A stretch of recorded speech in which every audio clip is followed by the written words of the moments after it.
to us is human space. Digital technologies are human tools. They must really adhere to humanistic principles, raise people's well-being, contribute to sustainable development, promote and protect human rights.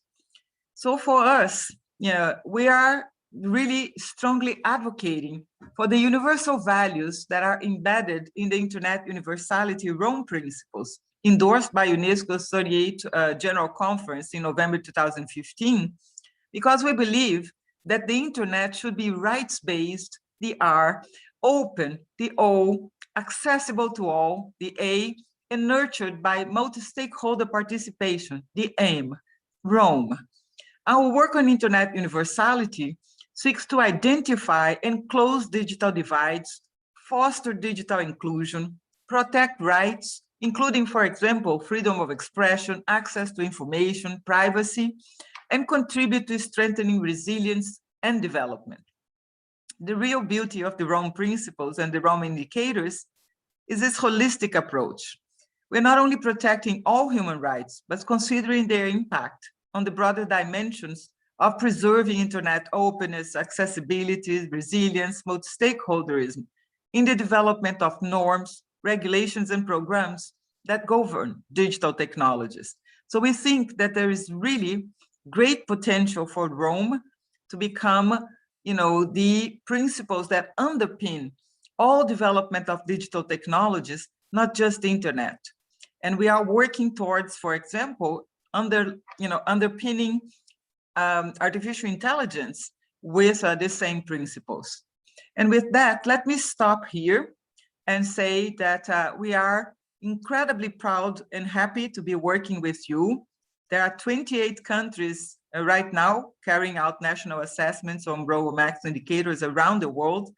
And we would like to salute Benin and Senegal, which have completed the assessment already, as well as Niger and Ghana, which are in the middle of the assessment, and say that we stand ready to work with you to scale up the national assessment projects for more West African countries, and encourage everyone in the sub-region, in the region, and beyond to really take up the Rome framework for, really a rights-based digital transformation. So thank you very much for having me today, and wishing you a fantastic, fantastic debate.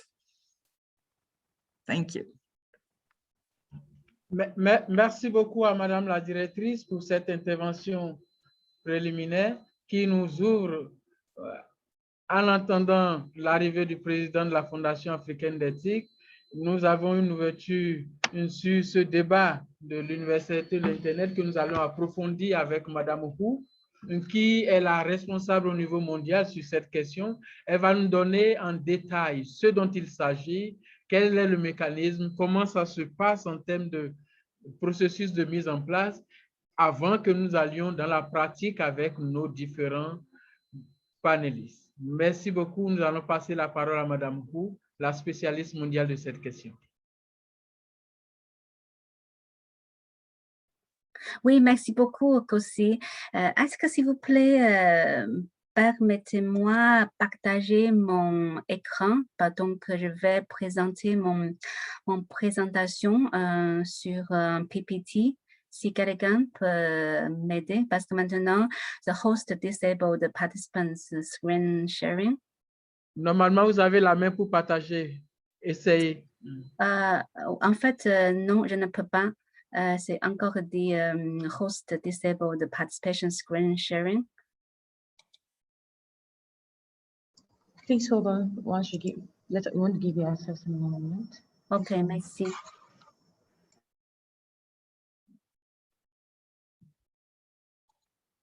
Ah oui, maintenant ça marche, merci. Alors, je vais partager mon écran. Donc, vous voyez mon écran? C'est parfait, on vous suit.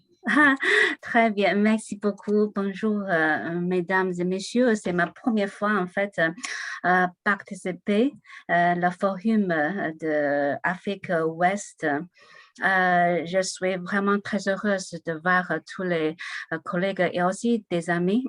J'ai déjà rencontré dans d'autres forums en Afrique ou en Afrique Nord, mais vraiment, la première fois, je vois les qualités de discussion sur les régions de l'Afrique ouest. Donc, je vais vraiment présenter un peu en détail qu'est-ce que le projet de l'universalité de l'Internet, quels sont son principe d'homme et comment on fait mesurement, comme mon directeur est déjà bien mentionné dans son ouverture. Alors, et si vous me permettez, je vais continuer en anglais, mais mon présentation c'est déjà traduite en français sur l'écran. Je voudrais vraiment remercier ma collègue Karen Landa qui m'a aidé.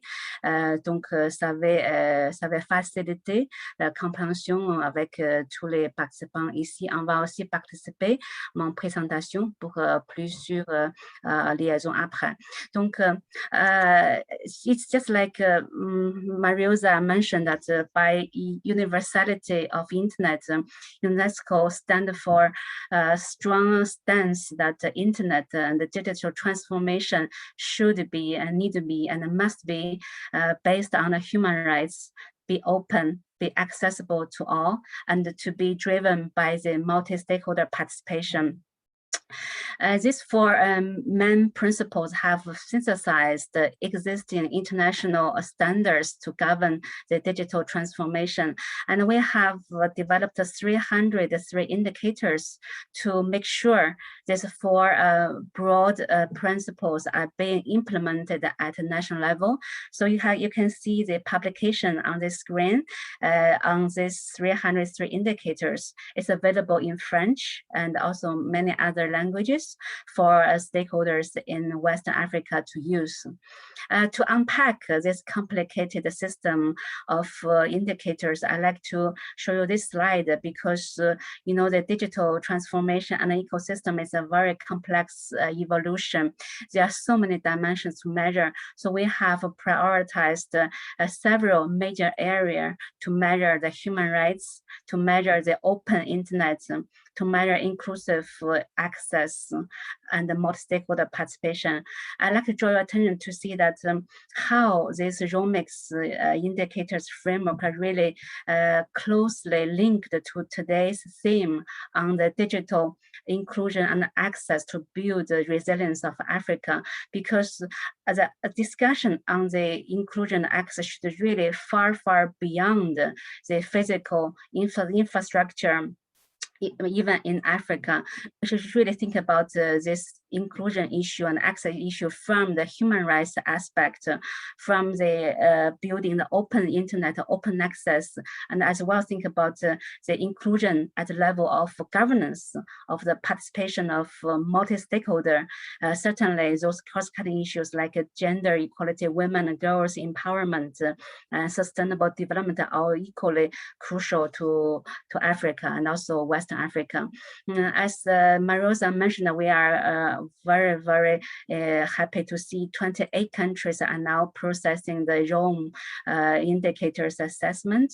I particularly like to echo the congratulations to the countries in Western Africa, because this sub-region in Western Africa has been so pioneering to have completed so many number of the assessments.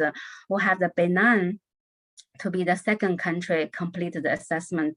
We are having the Senegal to not only have a completed assessment, but also they are having a follow-up project to implement a number of the recommendations occurred from that assessment.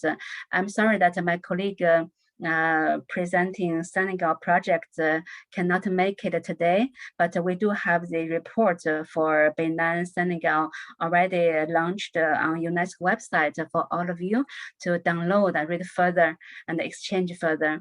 And we are having the new project of assessment of ROAM principles in Western Africa to kick off in September in Cote d'Ivoire in Cabo Verde and Burkina Faso. I trust Professor Alan Kindu will also elaborate a bit more in his presentation. So any of your countries in West Africa, if you are interested to do this assessment, please do contact us, contact me, contact my colleague. We are able to give you all support through the entire process. It's a research, but also it's a multi-stakeholder participation procedure at the national level. So what are the unique things about the DOME and about Rome? There are many, but I only stress maybe two things. One is that in terms of the policy and regulatory framework, you know, we have an overarching measurement across ROMIC's categories. So it has a huge emphasis on measuring the digital policies. I think that's something very useful for African country to fill the policymaking void. And also I like to stress the digital inclusion dimension, which is really mainstreamed in this framework. That really fits the need of our African stakeholder a lot. It has been proving very relevant to help shape the national strategy, national digital development strategy fits into the within the framework of Africa's 2063 strategy, and also it's very closely leading to the achievement of 2030 SDG in the African country. Not only internet universality, internet to be universal, we also like to stress the normative value of Rome in exploring all the digital technologies. Our recent development is to use Rome for governing the artificial intelligence and other advanced ICTs. We are having the digital technology developing so fast, but the fundamental values and standards remain classic same. We define Rome, which should be applied to all the emerging technologies. So here is a new publication, not exactly new, but still very valid for African stakeholders to use to discuss the policies of AI. Lastly, I join my director to welcome you again to express your interest to do the assessment in your country, and also to join us in our dynamic coalition. Very simple, just click on this link on this screen. You will be able to subscribe to our newsletter of the dynamic coalition, and then you can receive our 3-monthly newsletter to know what has been progressing and to engage with us on many other events like what we are having here in the Western Africa IGF. And we are also already secured dynamic coalition meetings at the forthcoming global IGF in December in Poland. Hereby warmly welcome all of you from West Africa to join our dynamic coalition meeting in IGF in Poland, whether physically or online. That's the events we are organizing on all kinds of occasions. Now we can add the Western IGF to this slide, and also we hope to engage with the Western Africa IGF for future. I also take this opportunity to thank COSI Africa ICT Foundation and for having engaged with UNESCO to make this session happen for the first time in the Western IGF. We do hope to continue the collaboration with all of you. The last slide is all the links I'm going to put on the chat, and I'm here until the end of session and can respond to all the questions, comments, suggestions with you. Thank you.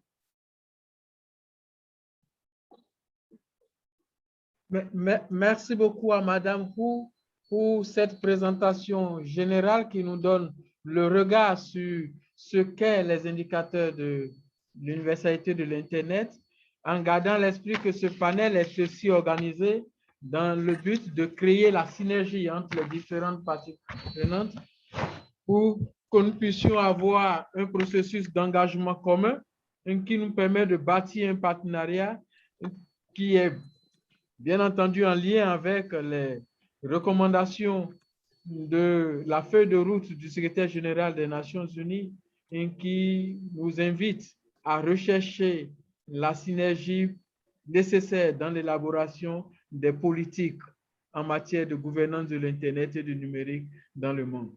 Merci beaucoup à Madame Hu. Ces indicateurs de l'universalité de l'Internet, nous allions les décortiquer en détail. En attendant d'avoir le président de la Fondation qui aura à faire son intervention plus tard, nous allions aller dans le vif du sujet avec nos différents experts qui ont expérimenté ces indicateurs de l'universalité de l'Internet dans 4 pays de notre sous-région, le Togo, le Bénin, toutes mes excuses, j'aime bien la diversité, le Bénin, le Niger, le Ghana et le Sénégal. Chacun de nos panélistes aura 10 minutes dans son espace d'intervention en nous parlant d'éléments clés que nous voudrons avoir dans leur présentation. Il s'agit notamment de comprendre qu'est-ce que ces indicateurs de l'universalité de l'Internet et pourquoi est-ce que c'est pertinent pour nous dans l'espace ouest africain, dans l'espace africain en général, de pouvoir y souscrire. Comment est-ce que cette recherche-là est conduite pour qu'elle puisse aider à améliorer le mécanisme de partenariat multi-acteurs entre les différentes parties prenantes dans nos différents pays? Comment est-ce que c'est conduit? Est-ce qu'il y a des défis? Est-ce qu'il y a des situations spécifiques, d'expériences à partager avec nous dans le cadre des travaux qui ont été conduits au Bénin, au Niger, au Ghana et au Sénégal? Ce serait bien pour nous qu'au terme de ce processus, nous puissions comprendre ce que les experts pensent au regard de leur expérience du mode de collaboration avec l'UNESCO et comment est-ce que ce mode-là permet, facilite la mise en place de cette évaluation tout en prenant en charge les éléments importants que sont les droits de l'homme en ligne et d'autres éléments de considération spécifiques pour nos régions. Et à la fin de ce processus, on ne manquera pas de vous convaincre et vous encourager à adhérer à la coalition dynamique qui a été mise en place pour que ce processus soit bien compris, bien cerné et mis en œuvre dans chacun de nos pays. Pour commencer, on va aller vers professeur Dorothy Gordon, qui est responsable d'une chaire UNESCO, qui comprend ces concepts et leur mise en œuvre dans notre région. Elle va nous donner son regard holistique sur ces questions de politique que nous avions évoquées tout à l'heure. Merci à vous. La parole, professeur. Thank you. I never use that title, but thank you for the introduction. My name is simply Dorothy Gordon, and I am the current chair of UNESCO's Information for All program. And that program within UNESCO is dedicated to building a more inclusive knowledge society. I've been studying the impacts of technology on society for more than 20 years. And I'm really pleased to join you once again at the West African IGF. And I take this opportunity to salute all of those who have been involved in pulling this meeting together and to recognize historically the role of many of our great leaders in technology within the region, and in particular, those linked with FOSFA, the free software and open source society for Africa. It's so long since I tried to say FOSFA in full, but the main thing is, you know, that the open source community has been behind the West African IGF since its inception. When talking about the Rome-X indicators, I want to highlight 3 key elements: understanding, advocacy, and building a secure and sustainable future that takes into account African values. Just a couple of days ago, I was in my first face-to-face meeting since COVID with a group of West African diplomats pulled from Senegal, Mali, Nigeria. I cannot list all the countries. And I have to say that I was very concerned by their lack of awareness of the importance of digital for our socio-economic and cultural development within the region. Many people within our region are still within the old mode of thinking about ICT sector. And I think that if anything has happened since March 2020, we now recognize the transformational nature of digital and how it affects all dimensions of our lives. And in particular for us within West Africa, our aims and hopes in terms of socio-economic growth and stability of our societies. So if we look at the situation today, we do not have a good grasp of how exactly these technologies are creating change and transformation. For example, there's one thing that everybody says, that women in West Africa do not have the same level of access as men. We know that is probably true. But when you look at data sources, we often find that still much of our data has not been disaggregated by sex. And so we do not have the information that would make it possible for us to have what is commonly called today evidence-based policy. We need evidence that can guide our policy. If we want to make the internet more inclusive, and I think that this is one of the themes of today's meeting, if we don't understand exactly how it is marginalizing people, we cannot make that change. And I want to remind us that it is not just women who are on the wrong side of the digital divide. All of our rural people, all those people, in fact, who do not live in our capital cities. And in fact, some of the people who even live within our capital city, but in the wrong neighborhood, have so much of a challenge in actually getting meaningful connectivity, a connectivity that will allow them to enjoy the positive benefits of the internet. And so I want us to think about the aged. I want us to think about people living with disability. I want us to think about all these groups as we go into the Internet Universality Indicator Assessment exercise and see whether their rights are in fact being protected. And let me say that once we have that information, then it is up to us to become true advocates, to understand how that situation is affecting our growth and to make the changes that will be very necessary.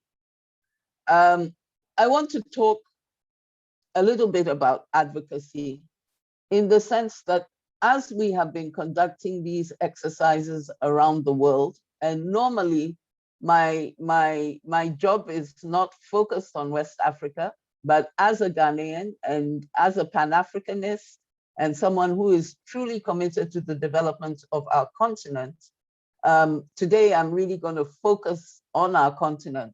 But let me just mention that one of the things that we've seen, which is a bit different in our context from other contexts, is the fact that we don't have enough civil society organizations that are really advocating around this set of issues. We need more involvement of civil society. And that is why I am particularly pleased that with the Rome X indicators, multi-stakeholderism is so much emphasized. So please, all of you who are listening, you may be starting small, or you may be linking up with those who are already involved, whether it is a group of people, for example, the Society for the Blind, but you can bring your experience of digital to refine their approaches so that we have a better kind of advocacy. And of course, I must reiterate the fact that our culture within the sub-region is under considerable stress.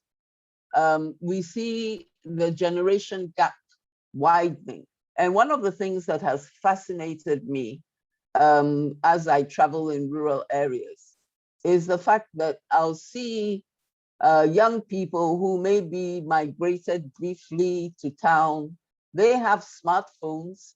Their own parents don't have those phones, and their parents don't understand what they're doing with those phones. I know that I don't have too much time, but let me just say that once we figured out what we don't know about our digital context and where we need to get better information, and then where we need to advocate better to make the changes that we want to see happen, we have to think very carefully about the fact that we in Africa hold the future of the world in our hands. By 2030, or at latest 2035, most of the young people on this planet are going to be African. The vast, more than 50% of young people below the age of 20 are expected to be African in a very few years. And at the moment, as I said, they are accessing digital technologies. They are very active on social media, spending their last penny, even if they have no jobs, to make sure they are engaging with their friends. And yet we don't understand well what is happening in those spaces.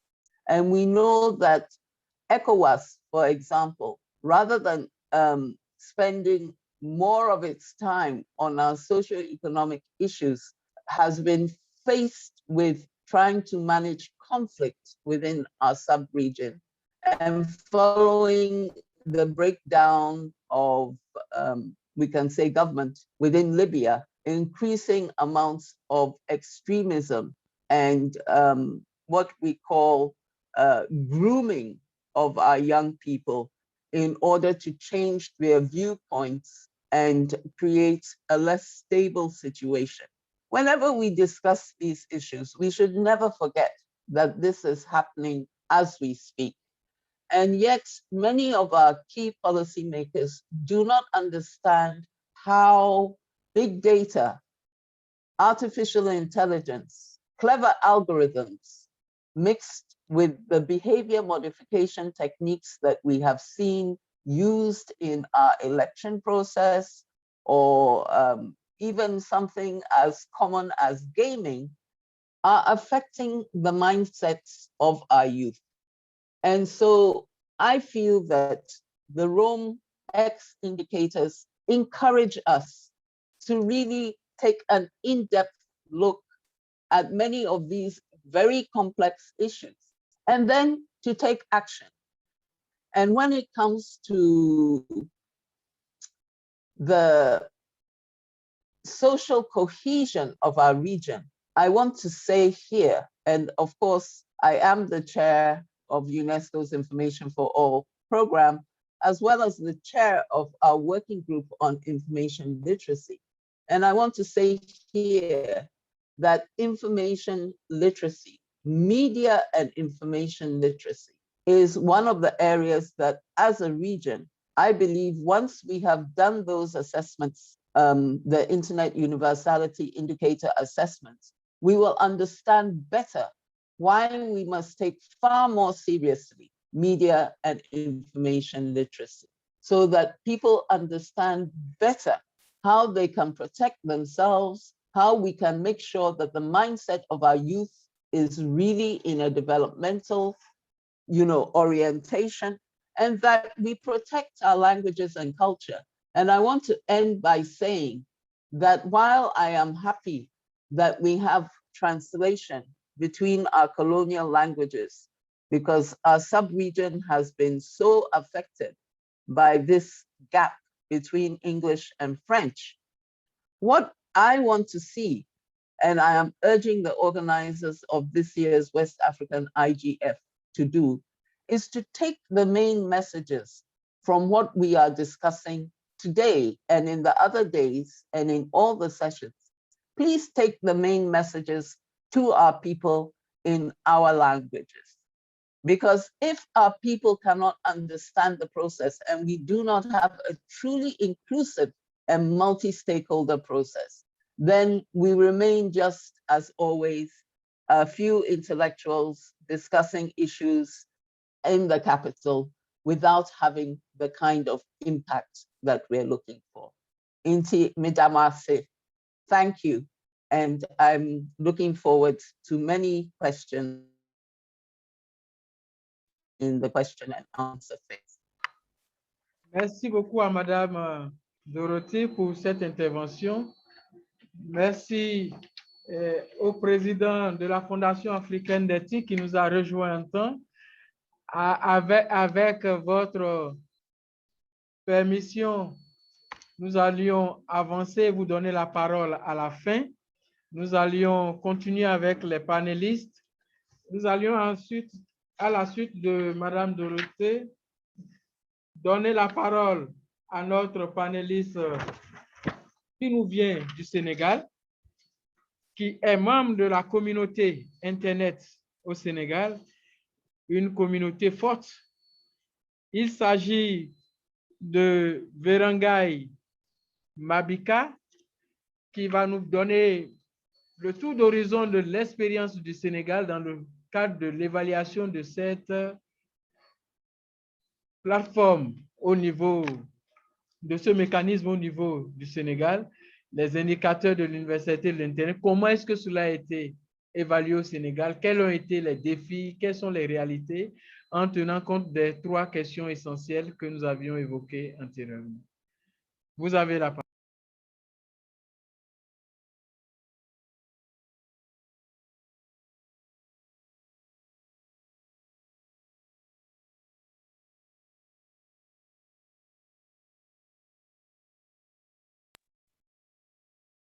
Apparemment, il s'est déconnecté en temps. En attendant qu'il nous rejoigne, nous allons passer la parole au professeur Kiendou, qui a conduit pour nous le processus de cette évaluation au niveau du Bénin et qui est encore en train de conduire le processus au niveau du Niger. Il a, dans le cadre de ce mécanisme, observé des éléments, des suggestions à faire pour que le cadre de l'évaluation soit amélioré, des recommandations à faire aux différentes parties prenantes. C'est l'occasion pour que nous puissions écouter le professeur Kiendou et bénéficier de ses expériences. Monsieur le professeur, vous avez la parole. Oui, merci Kossi. Est-ce que je peux partager mon écran?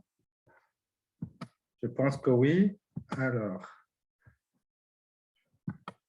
voilà, donc comme vous l'avez indiqué, je suis professeur Alain Kiendou de l'Université Bordeaux-Montaigne et je dirige un centre de recherche sur les médias, l'information, la communication et les arts.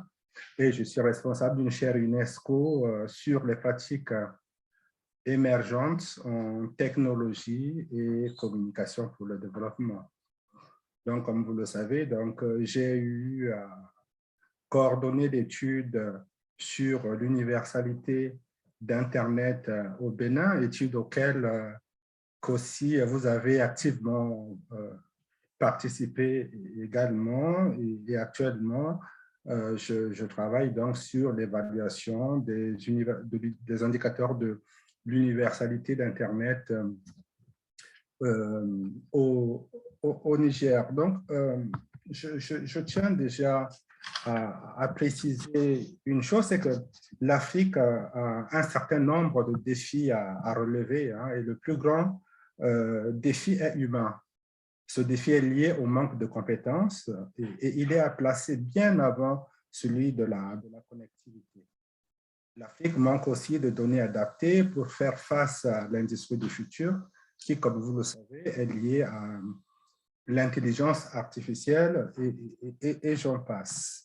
Et donc, pour cela, des politiques publiques ont été mises en place et nous avons besoin aujourd'hui de savoir d'où nous venons, où nous allons et surtout où nous sommes et comment nous nous situons par rapport au reste du monde. Et donc, c'est à ce besoin que répondent les indicateurs d'OAM, droit, ouverture, accessibilité et participation multi-acteurs, qui ont été élaborés par l'UNESCO et qui ont été mis à notre disposition. Ce sont donc des outils de mesure du développement d'Internet et du numérique dans nos pays. La multitude des indicateurs et la diversité des domaines couverts, je rappelle qu'il y a 303 indicateurs, dont 109 indicateurs fondamentaux, repartis en 6 catégories, couvrant 25 thèmes, et cela regroupés dans 124 questions. Et donc, ce sont des indicateurs très riches qui permettent d'avoir une photographie nette du pays, mais aussi de voir le potentiel en termes de développement d'Internet du pays.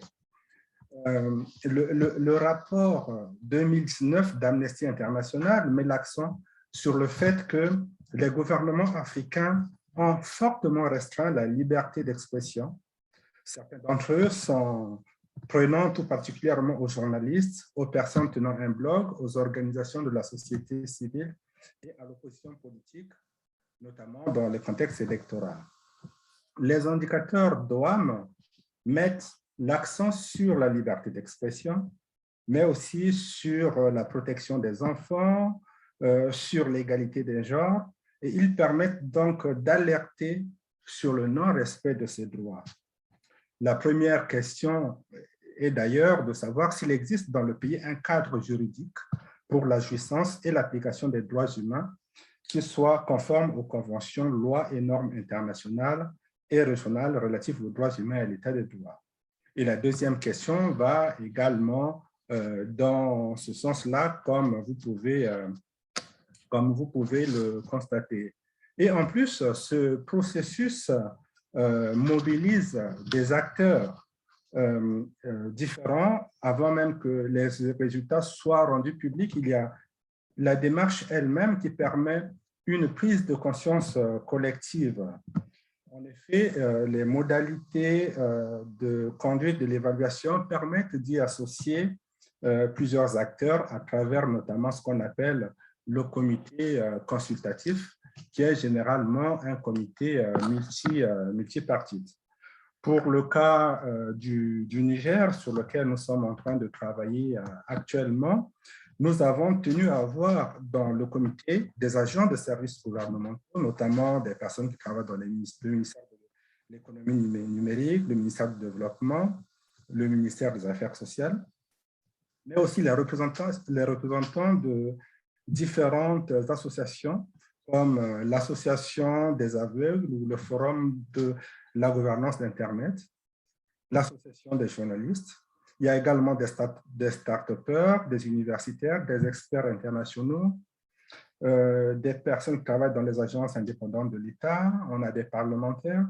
Et donc, ce sont tous ces acteurs qui, dans un premier temps, vont évaluer la situation ensemble avant de faire les recommandations nécessaires. Donc, vous voyez là qu'on est dans une démarche de partage, une démarche qui nous permet d'avancer collectivement et de mettre l'accent, si on le souhaite, sur les questions qui sont liées aux droits humains. Et si on revient au cas du Bénin, vous constatez que parmi les recommandations qui ont été faites, beaucoup relèvent de cette question des droits humains. Nous avons demandé, par exemple, de contraindre les fournisseurs de services Internet à proposer des offres compatibles au handicap, d'initier des enquêtes pour mesurer l'état de la liberté d'expression, de veiller à ce que la dimension du genre et la parité entre hommes et femmes soient intégrées à tous les plans, et de renforcer les mesures de protection des femmes et des filles contre le harcèlement et la violence en ligne, et cette violence qui est donc liée au genre.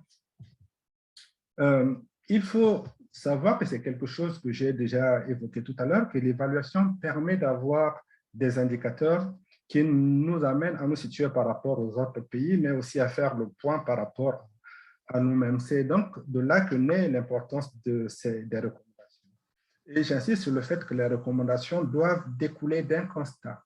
Et le constat doit être partagé pour que les recommandations puissent être acceptées et mises en œuvre. Et je peux dire que pour le cas du Bénin, la grande satisfaction a été surtout de travailler avec un gouvernement qui, dès le départ, partageait la vision de l'UNESCO et qui avait déjà une agence des services universels des communications électroniques et des postes, la PSUCEP, qui œuvrait déjà dans ce sens-là, et ce qui a facilité donc la mise en pratique des recommandations. Et je peux dire que la plupart des recommandations qui ont été faites ont été mises en œuvre, et cette dynamique continue bien au-delà des recommandations que nous avons eu à faire.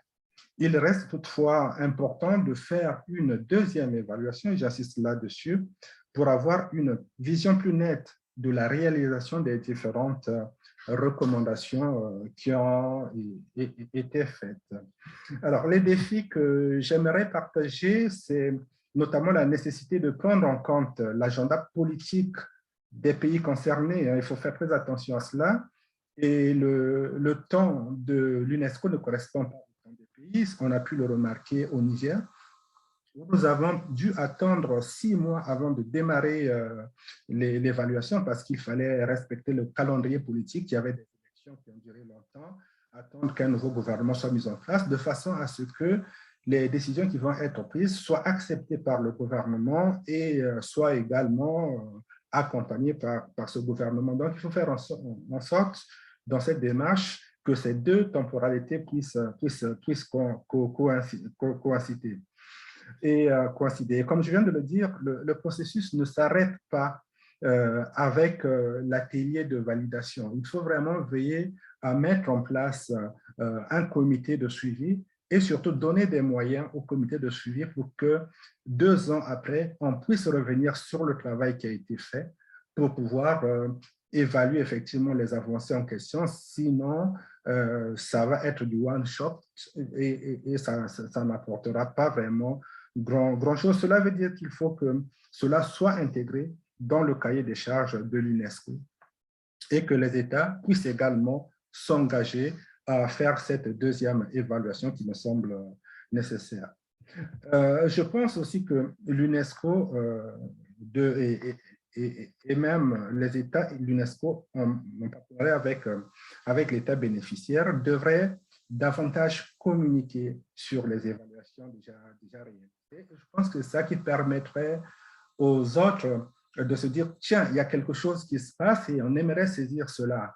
Effectivement, on a publié des documents sur le Sénégal, sur le Brésil, sur le Bénin qui sont sur le site de l'UNESCO. Mais aujourd'hui, si on va regarder les statistiques, je suis sûr qu'il n'y a pas eu beaucoup de téléchargements. Je pense qu'il faut aller au-delà de cela, faire une communication plus massive pour que les autres pays puissent se dire, voilà, ce qui s'est fait au Bénin, ce qui s'est fait au Sénégal nous intéresse aussi. Il faut qu'on arrive aussi à le faire. Donc, il faut aller davantage dans la stratégie de communication. Et cette stratégie de communication ne s'arrête pas simplement au niveau des supports de l'UNESCO, mais peut intégrer aussi les autres supports. Le travail que nous sommes en train de faire actuellement, ce webinaire avec l'IGF de l'Afrique de l'Ouest, rentre dans ce sens-là, permet cette sensibilisation, cette mobilisation qui est nécessaire pour que plusieurs pays puissent s'engager dans cette dynamique-là.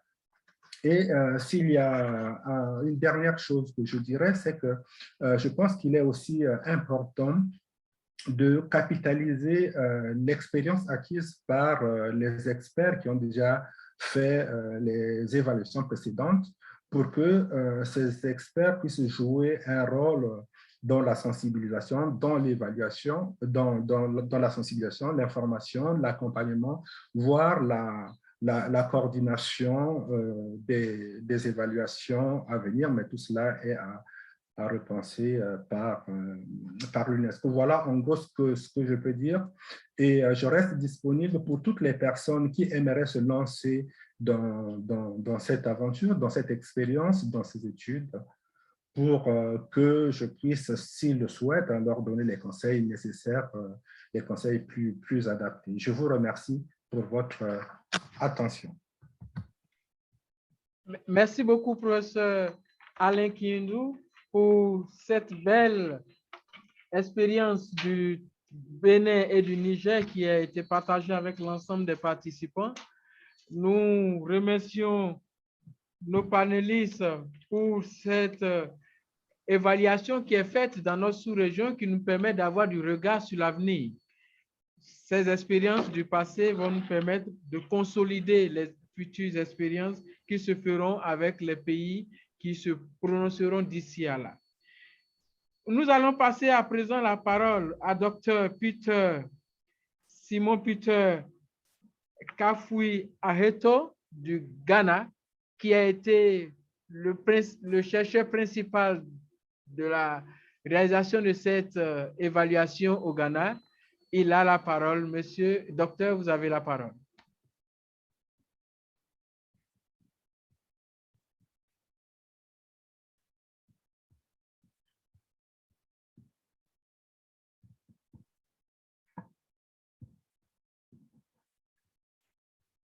Dr. Peter, you have the floor.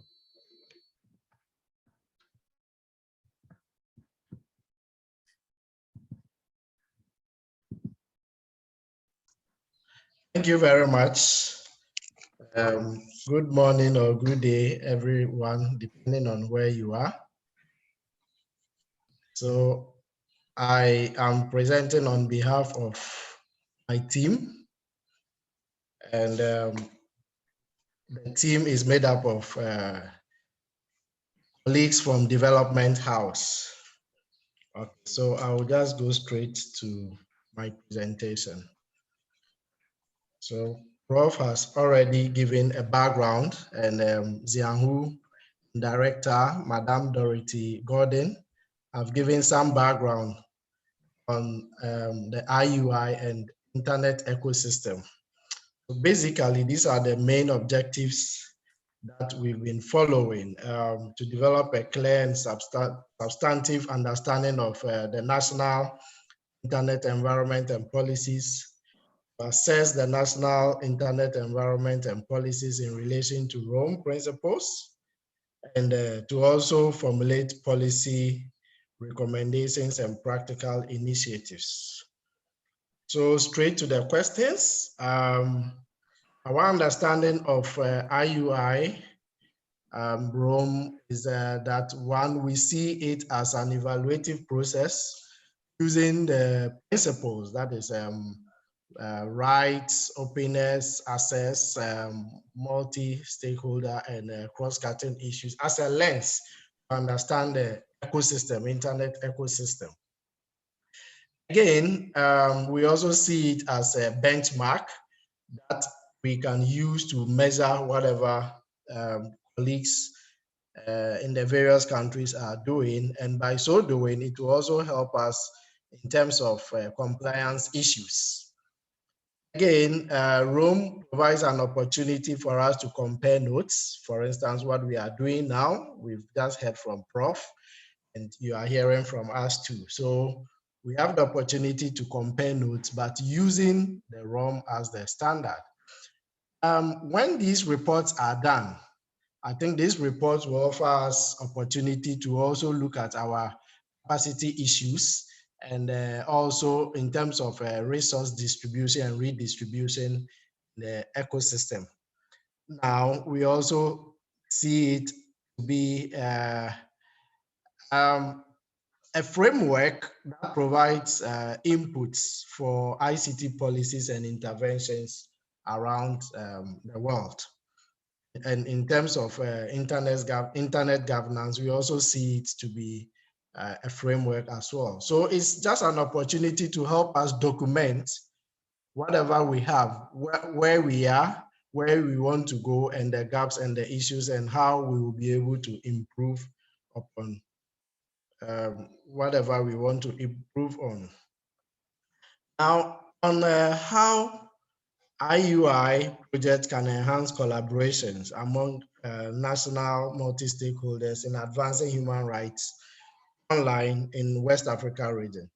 We believe that the multi-stakeholder advisory boards are doing their work very well, especially the one in Ghana. They are really very helpful, which Madam Dorothy Gordon also sits on that board. So we also feel conferences such as this one and continuous sub-regional dialogue is very important. So we shouldn't just engage in these assessments without linking up, without sharing, without comparing notes. And we also see an opportunity where common projects on digital rights can actually be discussed. We also see an integrated curriculum in the future. So we believe that in future, IUI will be something that will actually trickle down into our curriculum, where people will have to make sure that when you are developing the curriculum, you have to look at these principles and then see how you can adapt to that. Already COVID has taught us a lot, and we are still learning. And the multi-stakeholder or sectorial exchange programs are things that we also foresee that very soon, for instance, like the MAP, our MAP multi-stakeholder advisory board is made up of experts from various sectors, including the Cybersecurity Center. So we are seeing that kind of synergy and that kind of collaboration that will continue. And it will not just continue in country, but we also see that it's going to continue across countries. So the initial progress, we feel in Ghana it's going well. We've had the support, even though COVID is around, but we've actually had the support. So we have this Edinkra symbol. Edinkra symbol are symbols, Ghanaian symbols that actually talk to us about our culture and all that. So with this Edinkra symbol, what it means is that if you climb a good tree, you get the support. And we feel UNESCO has done very well to support our cause, and our Ministry of Communication, our GIFEC, has given us the support, the cooperation, and in fact, all the people that we've even interviewed, we've even engaged, it's given us the encouragement, and we feel the progress is good enough. Yes, that does not mean we don't have challenges. There are some challenges, and we can always work around our challenges.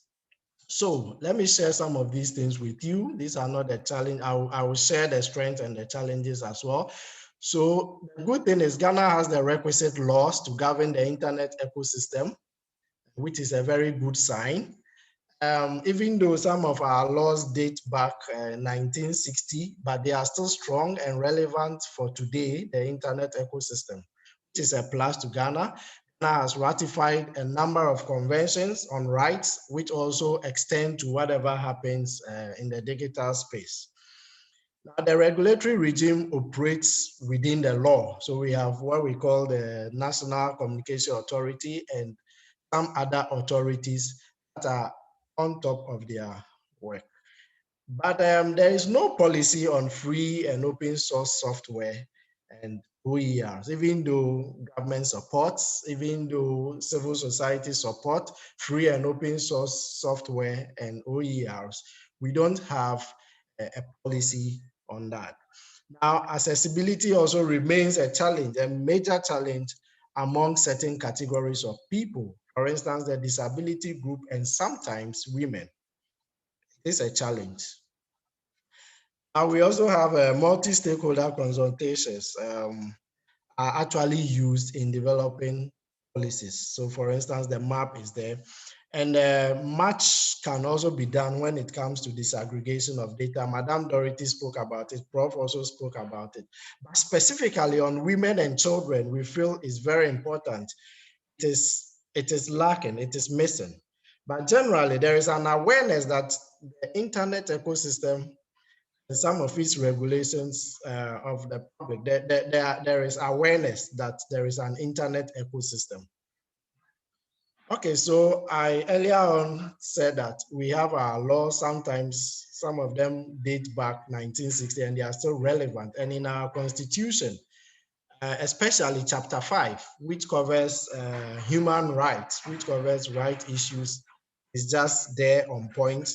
Protection of privacy is not just about protection of privacy in the physical space, but it extends to the virtual space. So things like free speech, fundamental, free speech, freedom of expression, thought, conscience, belief, association, and the right to information law, we have it in Ghana. And then chapter 12 of our constitution also talks about freedom and independence of the media. And in fact, there are institutions mandated to make sure that these things, these rights are actually guarded. So we have institutions, as I said, and they are all backed by law. And we also work within the international framework. Ghana has ratified a number of conventions, as I earlier on said, with the AU, with the United Nations Conventions. Now, some of the positive highlights is that so far we've not had any internet shutdown or blockage. Freedom of organization online, I mean, it's becoming a reality here. Currently, we have a group called Fix the Country. I mean, they've not been shut down. And other rights continue to be enjoyed both in the physical space and in the cyberspace. Some of the challenges that we can talk about is access to information. In fact, we have the information in most cases, we have the data, but access to it is a challenge because of the bureaucracies. So you have to go through this office to that office, even though you have a clearance to access the data, bureaucracies make it very difficult. And the issue of aggregated and disaggregated data is also an issue. And there are some specific data, especially that will be very necessary for the internet ecosystem that is not available now. So we have fewer capacity building initiatives and research when it comes to the digital space and the specific IUI.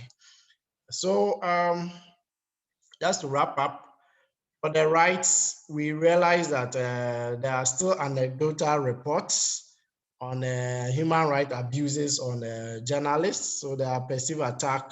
There is a perceived attack on journalists. That is what we want to say for right and openness.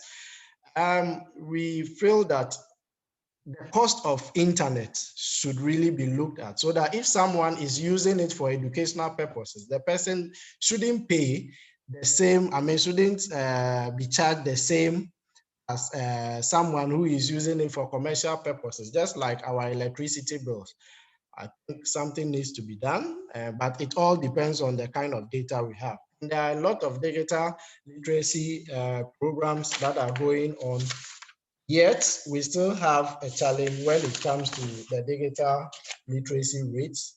In Ghana, we are saying that we have 21%, according to our statistics, GLSS 7, 21%, which is not too good.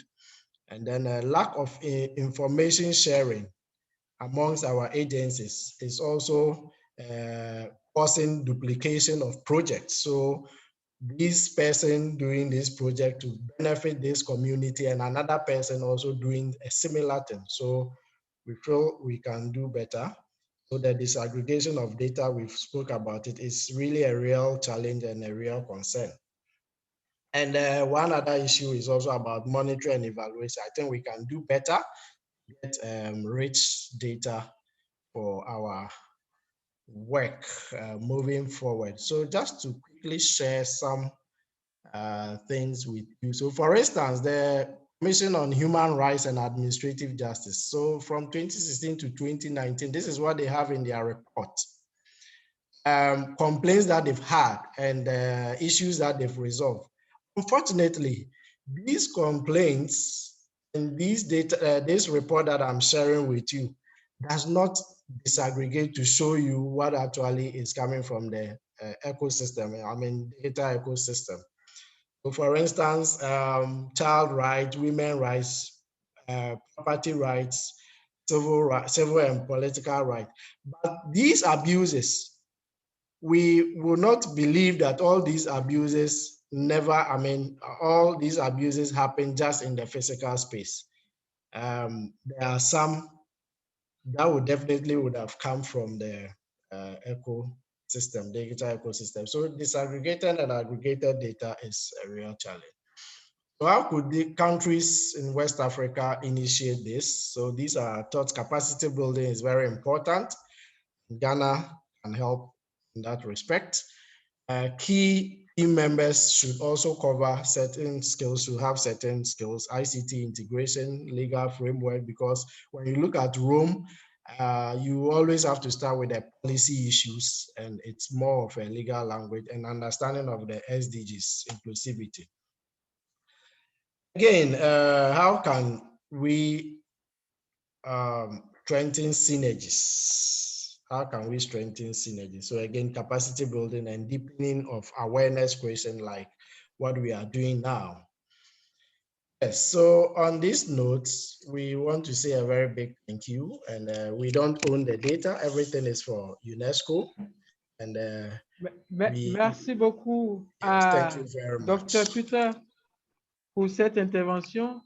Nous allons à présent, avec votre permission, passer la parole au président de la Fondation africaine d'éthique pour 5 minutes avant d'aller aux différents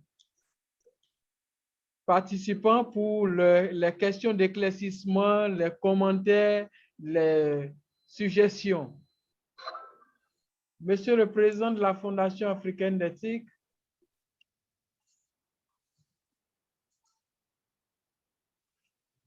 je crois qu'un temps, il s'est encore déconnecté. Il était avec nous tout à l'heure. OK. En attendant qu'il nous rejoigne, on va aller aux participants qui ont déjà des préoccupations, des questions. Vous pouvez lever la main. On vous donnera la parole ou vous pouvez écrire vos questions dans la page de discussion pour qu'on puisse les lire à nos panélistes. En attendant que le président de la Fondation africaine d'éthique nous rejoigne à nouveau.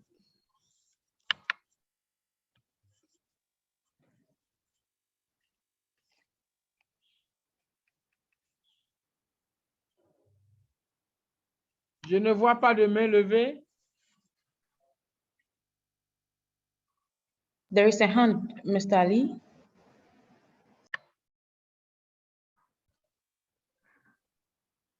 OK. Monsieur Ali a la parole. Thank you. Thank you, the ICT Foundation. Thank you, UNESCO, for this rich webinar. It's very important. The theme. Well, I've been working on that in Morocco since 1996, and I'm part of the ICT Foundation. And I think we should do more efforts because not most persons are aware of this importance. So we work with beneficiaries, persons who benefit from this, persons with disability, women, young people, and the result is magnificent. Especially we had the experience with the persons with disability who were benefiting from classical education, and we start workshop with them, and after only 3 months, the mothers and parents really were astonished, because they say years of working classical integrating classes, but only 3 months, the results were there. So the same for young people. It's a motivating tool. So I'm really happy for being part of this for a quarter of a century. And I think the project of the ICT Foundation is great. We have to help them to work with all these groups. So I'm glad that UNESCO is participating, and let's see if there are more programs where we can work together, because all this needs networking. If everyone works alone, there is no impact. So we need a networking, the civil society that I represent, and the ICT also represent, but also governmental and United Nations different programs. The more we are so many, the more the impact will be there. And thank you.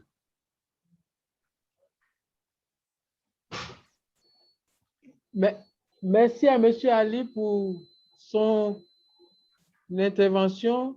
Ce sont des commentaires qui sont bien notés.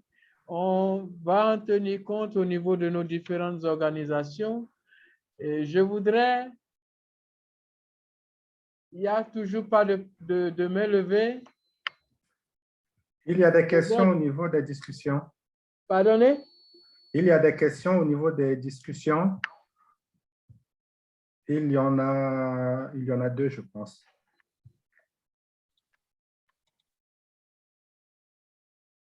OK, il y a effectivement des questions. Comme l'ensemble des panélistes ayant la main sur la file des discussions en ligne, je vais demander un tour d'horizon sur les questions spécifiques. Par exemple, quelqu'un qui demande s'il y a des mesures d'incitation.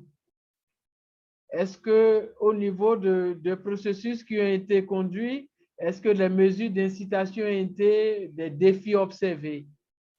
Je vais peut-être demander au professeur Kiendou, qui a conduit le processus du Bénin, qui est en train de conduire celui du Niger, de nous en parler un peu.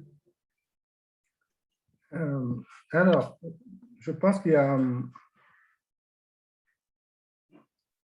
Alors, il y a plusieurs questions. Donc là, vous parlez de la question qui concerne la mise en œuvre des indicateurs et volontaires. Oui, bien sûr. Existe-t-il des mesures d'incitation plus hardies pour que plus de pays de la sous-région s'y lancent? Je pense que cette question est plus adressée à l'UNESCO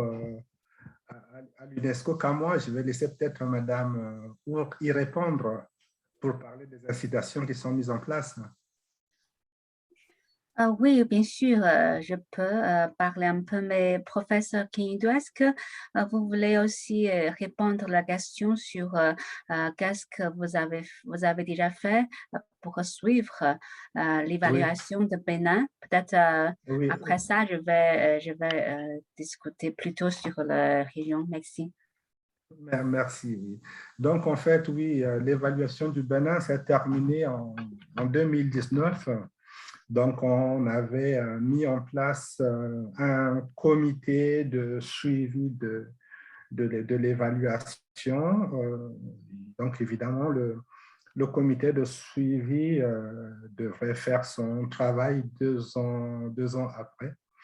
Donc, nous sommes en 2021 et c'est maintenant que ce travail-là devrait être fait. Mais la difficulté est que le comité de suivi, en fait, pour l'instant, a fait un travail qu'on pourrait appeler un travail informel qui n'est pas systématique. Mais ce qu'il faut, c'est faire un travail systématique, mais cela demande des moyens, c'est-à-dire reprendre tous les 109 indicateurs, repartir sur le terrain, peut-être pas les 109 indicateurs, mais reprendre toutes les recommandations, repartir sur le terrain et checker pour voir quelle recommandation a été faite, réalisée, et quelle autre n'a pas été réalisée. Donc, c'est un travail qui a été fait partiellement de façon un petit peu, je dirais, artisanale, mais nous sommes d'accord que j'ai déposé une requête dans ce sens. L'année prochaine, peut-être que nous ferons une évaluation plus systématique, plus approfondie, plus méthodique pour faire réellement le point sur ce qui a été fait. Mais en regardant de loin, on a quand même des échos, des retours, d'autant plus que notre équipe de terrain sur place au Bénin, beaucoup des recommandations que nous avons faites ont été déjà réalisées. Nous avons, parmi nos recommandations, demandé à ce qu'on puisse mettre en place une stratégie nationale de l'intelligence artificielle. Donc ça, c'est un travail qui est en train de se faire actuellement. Ce travail, l'appel a été lancé. Il y a des concertations qui sont régulières entre le ministère du numérique et l'Association des aveugles. Il y a un travail qui est fait sur la promotion du genre. Donc tout cela a été pris en compte, mais il nous faut repartir sur le terrain et faire un travail plus systématique. Voilà la réponse que je peux donner par rapport à cette question. Merci, merci professeur. Juste pour continuer un peu, dans d'autres pays, comment en suivre après l'évaluation? Parce que c'est une question très importante parce que l'évaluation, ce n'est pas tout le projet. Le projet, c'est vraiment pour transformer, pour changer, pour prendre la différence. Donc, dans le pays Sénégal, par exemple, on a déjà implémenté un 12e projet pour réaliser et renforcer la réforme de l'institution nationale. Il y a un observatoire national de statistiques en Sénégal qui a besoin d'être plus renforcé pour collecter les données numériques parce qu'il manque beaucoup de données de DOM pendant l'évaluation. Donc, une action en Nadia après, c'est pour renforcer ces observatoires nationaux en Sénégal. Je pense que c'est juste une des actions en Nadia après. On a besoin plus des actions pour réaliser la recommandation donnée par l'évaluation. Ça, c'est la valeur, vraiment, valeur ultimate de ces évaluations. Aussi, en Kenya, on a aussi déjà commencé le 12e, l'évaluation pour suivre, pour monitorer, pour surveiller le progrès après, suite à la première évaluation. Donc, il faut vraiment penser pour plus longtemps qu'est-ce qu'on peut faire après la première l'évaluation, qu'est-ce qu'on peut changer, et après on va ajouter le 12e review de l'évaluation. Alors, sur la question, qu'est-ce qu'on va faire pour vraiment accélérer l'action de l'évaluation de DOM indicateurs dans toutes les régions Ouest Afrique. Oui, merci de cette question parce qu'on a déjà discuté beaucoup avec le professeur Kidou, avec tous les acteurs dans beaucoup de pays, dans ces régions aussi. J'ai aussi discussion avec Dorothy Gordon, de l'UNESCO Chair de IFAP. Vraiment, ça fait, on trouve, c'est le moment pour augmenter nos efforts dans ces régions parce que je perçois beaucoup d'intérêts des acteurs nationaux, du gouvernement, de société civile, de l'académie, même si c'est une évaluation volonté, mais oui, on peut vraiment prendre plus d'actions hardies pour augmenter tous les projets. C'est pourquoi on a fait on va faire les choses dans peut-être trois domaines. Le premier, c'est encore, il faut promouvoir pour advoquer les idées de le projet de DOM, les indicateurs comme Ali vient de dire, ces projets, c'est encore pas trop connu dans beaucoup de pays, dans la région. C'est pourquoi on est ici. On va faire plus de événements pour promouvoir ces projets, pour soutenir ces évaluations si il y a plus de pays qui expriment son intérêt. La deuxième chose, pardon, la deuxième chose, c'est financement, parce que franchement, ça coûte. C'est une recherche, c'est un processus, et ça coûte, ça a besoin de finances aussi. Je propose que vous y allez juste en 1 minute pour qu'on fasse un tour d'horizon. On est à 7 minutes de la fin. On aura 3 minutes à donner au président de la Fondation pour faire la clôture. Très bien, merci. Désolé, juste je dis, on est aussi en train de mobiliser le financement pour soutenir les pays en Afrique ouest pour soutenir, pour implémenter ces évaluations. Le dernier point, c'est je voudrais vraiment avancer notre synergie avec Afrique Fondation et ICT aussi avec notre UNESCO Share IFAP aussi avec le professeur Kiyindou. Il faut avoir la participation de tous les acteurs pour soutenir la capacité, les finances et aussi synergie. Et finalement, on peut avoir tous les pays dans ces régions, avoir ces évaluations et avoir les politiques améliorées pour le développement. OK, merci. Désolé. Merci beaucoup. Nous allons faire juste un tour d'horizon en 1 minute. Un point essentiel qu'il faut garder, et chacun des panélistes, un point essentiel à garder. On va commencer par Madame Dorothy, un point essentiel. I think the most important thing we have to remember is that when we are looking at these Rome X indicators, it's really giving us an opportunity to build the kind of future, a digitally enabled future that is anchored in our values. At the moment, our lack of understanding of the transformation that is taking place means that we are not steering that transformation. And so I want to encourage everyone who is listening to really have an in-depth look at this, to study the reports that are already out there, and to see how they can launch their national processes as fast as possible. It's very urgent. And I'm also hoping that we will engage with the ECOWAS Secretariat to actually start looking at these issues from a regional perspective. So I want to thank you all for the opportunity and congratulations once again to the organizers of this panel. Merci beaucoup, docteur. On va aller à Dr. Peter. Juste un point de vigilance qu'il faut garder. Dr. Peter, juste un point de vigilance.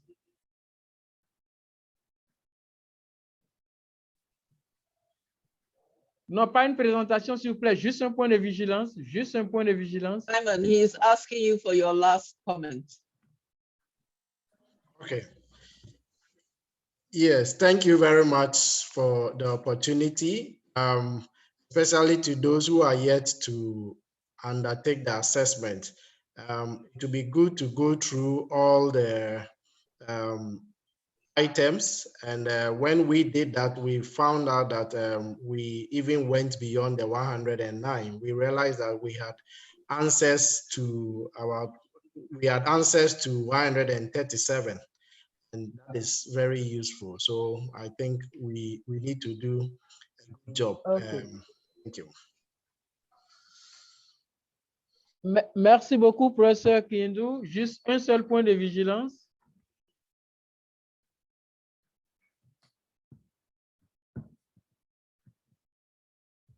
Le professeur Kiyindou avec nous? Oui.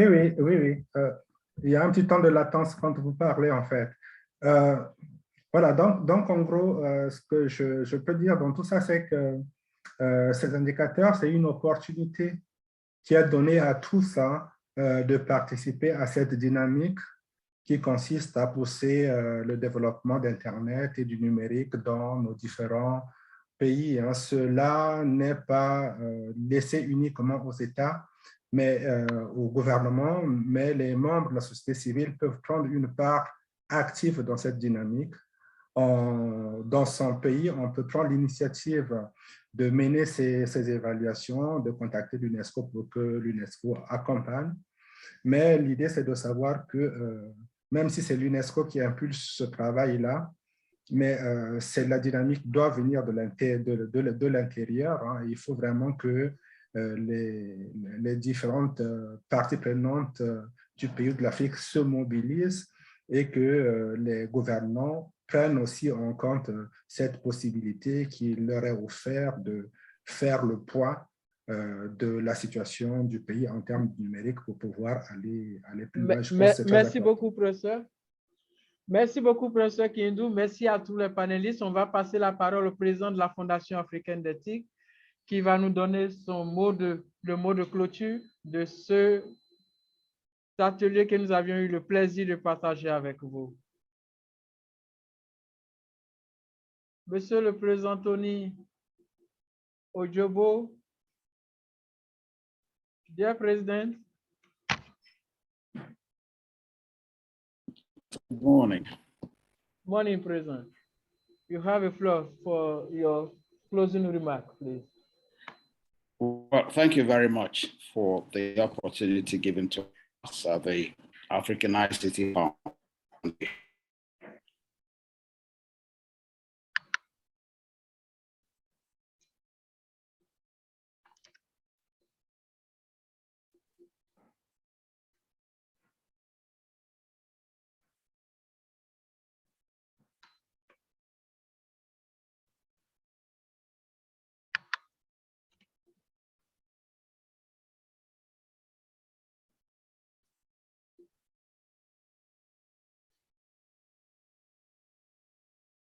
Je ne sais pas si je suis le seul à ne pas entendre. Hein?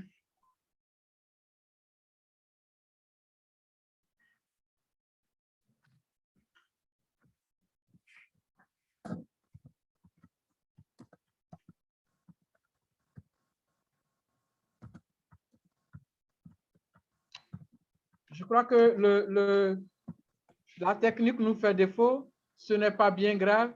Je vais demander à tous les participants de mettre leur caméra pour la photo de famille, en attendant que nous puissions retrouver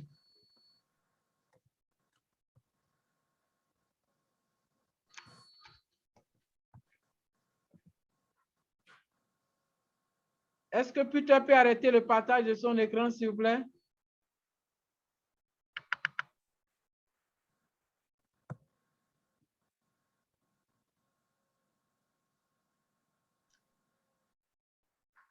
La connexion du président n'a pas permis qu'il fasse son intervention. Ce n'est pas grave. C'est ça aussi le défi de la connexion en Afrique de l'Ouest. Tout ceci est pris en charge par les indicateurs de l'Universalité de l'Internet. Je remercie tous ceux qui ont fait le déplacement et qui sont avec nous dans ce panel aujourd'hui. Tous ceux qui peuvent prendre des photos spécifiques peuvent aussi le prendre pour qu'on ait des images d'ensemble différenciées qu'on pourrait se partager mutuellement.